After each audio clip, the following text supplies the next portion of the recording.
Thuy Smith, and she is the daughter of Vietnam veterans. Thuy?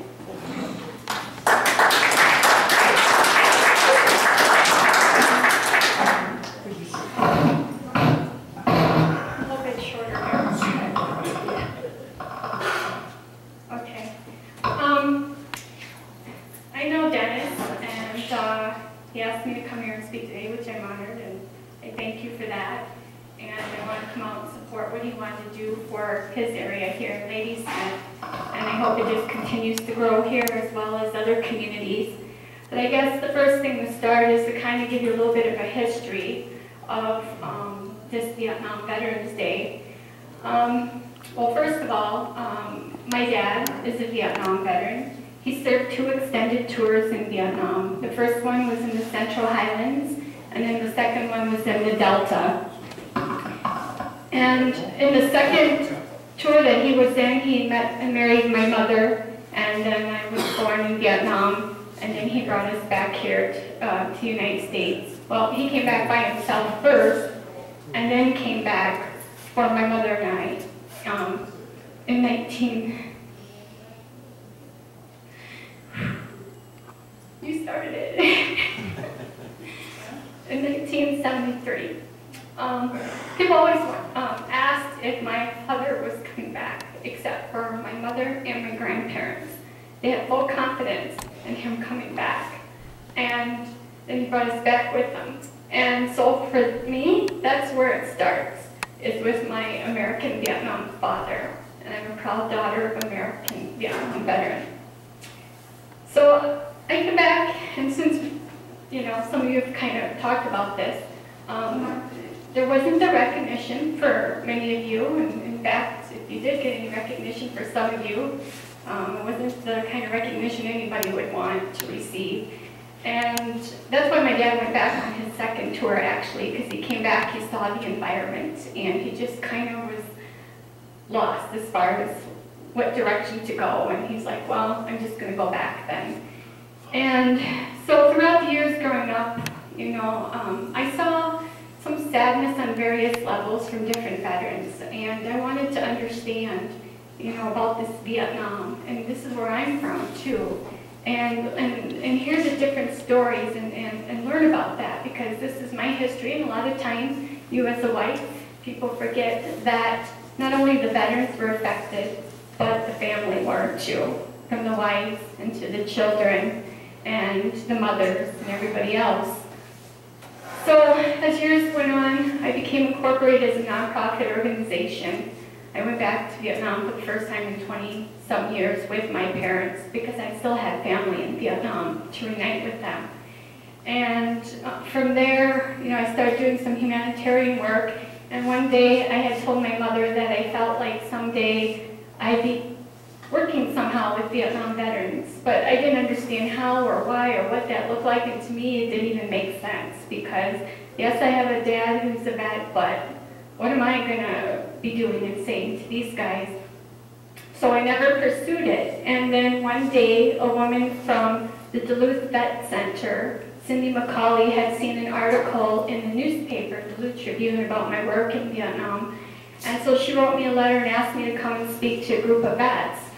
And I was trying to still figure out why she would want me to come and talk, and she just insisted, so I said okay, and I went up to Duluth, and it wasn't until like the last half hour before I got there that I knew what I was going to share.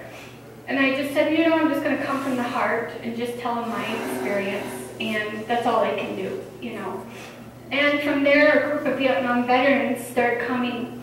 I always say the opposite. I drive my husband nuts. Up, when I'm supposed to say up, I say down, and vice versa. But I had a bunch of vets that came down to Hayward from Superior and Duluth to my mother's Vietnamese restaurant in Hayward. And they came for no other reason but to come and see my father and my mother and I. And we were so honored, and we couldn't believe that they'd want to do that. And every so many months, they'd call us up and say, hey, we want to come down and see you guys again. We got some new vets, too, we want to bring. And as this kept unfolding, for the next year, my parents and I looked at each other and were like, well, geez, they're already coming. We see the power in coming together, all of us with that unique connection to Vietnam that only we can understand best, is healing. It's powerful. Whether you should say a little or you say a lot, just coming together is a very powerful thing. And so we decided to open up like an official gathering at my mom's restaurant. And we had guys come from Duluth and different parts of Minnesota and Wisconsin, and this went on for a few years, and then I moved to Eau Claire, and that became my area, or my community. So in 2008, I started the first gathering, and a lot of it's, like you said, you know, because of, it's exactly for many of them like that, not knowing what to expect, what to think, for so long, have not had that recognition or acknowledgement. It was hard for some of them to kind of come out. And, but we went ahead and did it anyway, and we had a decent turnout for the first year. And at that same time, I heard about a Vietnam Veterans Day bill that just passed in Minnesota. About 5 days after it passed, I heard about it. And I just happened to come across it by accident on the internet, so I thought, well, geez, if this is what a day and a gathering did, what would an actual day written in the books do on behalf of you guys? So I just simply went out. It just takes one person sometimes, just an ordinary person, that said, you know what, I'm so proud of my father and all the different vets that I've met throughout the years and been honored to have a part of them sharing their lives with me. And I, as a daughter of a vet, want to do this for you guys. So I wrote letters. I constantly stayed on the senators and the representatives. I drove them nuts probably. I was a pain in their butts. I just wouldn't let up on it. And they were very open and supportive, don't get me wrong, but things take time nonetheless. But I just kept staying on them, and they put up with me, professionally put up with me.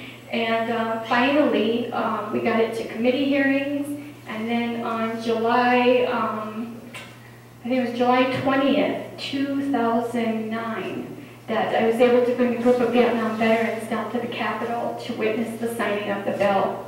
And a bunch of us went out afterwards and celebrated in our own way. So this leads up to now 2010 and having our first official Vietnam Veterans Day celebration for the whole state, which took place in Eau Claire. And we had people coming from all over, including from other states that wanted to come, including from the Vietnamese community.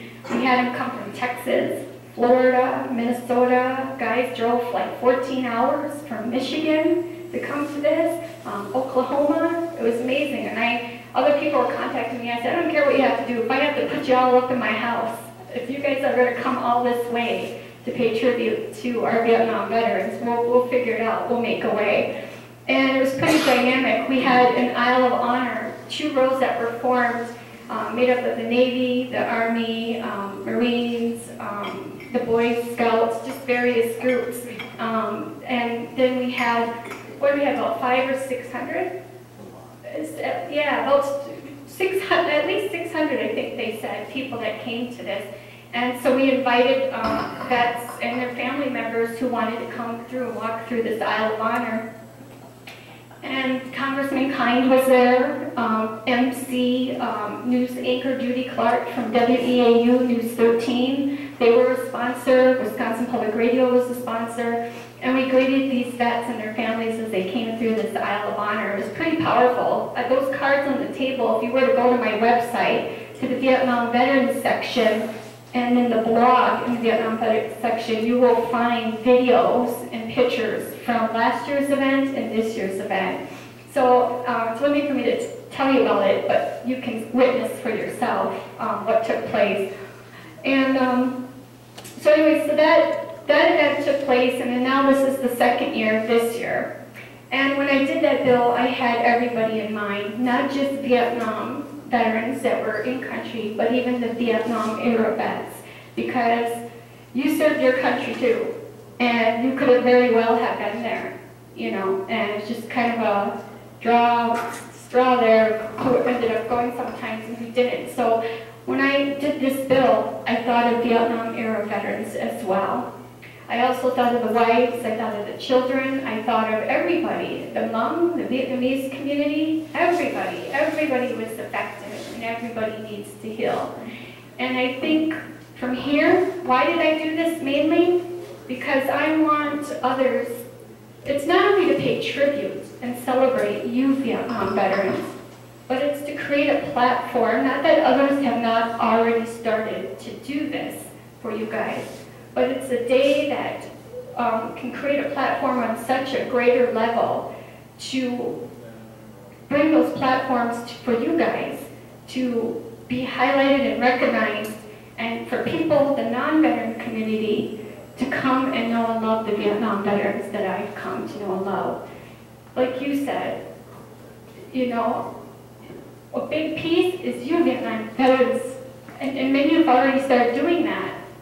Why is there support and recognition for Iraq and Afghanistan veterans today? It's because the Vietnam veterans have stepped up and rolled up their sleeves and said, we're going to make sure what happened to us does not happen to the next generation.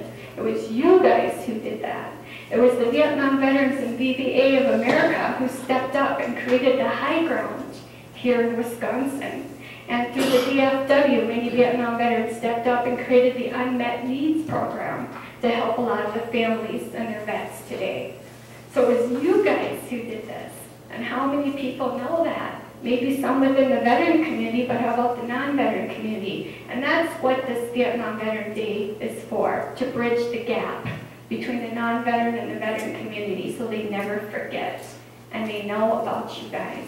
And there's so many stories that need to be told. Our stories are powerful, they're healing. And the young generation, guess what? We had Iraq and Afghanistan vets now, 2 years in a row. They called me up, and I was about to call them up anyway, but they called me up and said, I know your day is coming. This Vietnam Veterans Day is around the corner, and we're ready, and we want to come back, and we want to volunteer. And they even already told me from this last event, we're back next year. And so, you know, they need you guys. They really do. And they know you guys came before them, and they respect that. And so now's your day, Vietnam veterans. Now it's your time to be honored, too. And that's another thing I love about the Vietnam vets, the humility piece that have been with them.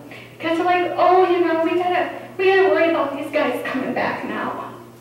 You know? And it's okay, you know, we got a lot of stuff to do. Yeah, that's true, and you guys are a big piece of it. But where was your day? And now this Vietnam Veterans Day is for you.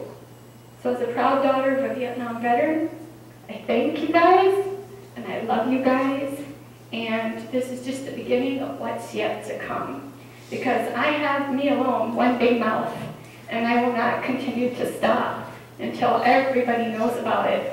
And I hope this spreads out in as many communities as possible, big or small. I want this Vietnam Veterans Day to be just as common and known as Cancer Awareness Week or Valentine's Day or anything else. But it starts somewhere. And so, Dennis, you know, this is a great beginning. And it'll just continue to grow. And I think if we just keep coming from the heart, you can't go wrong. So thank you everyone for giving me this opportunity to be a part of this with you. The actual Vietnam Veterans Day is March 29th of every year. So thank you.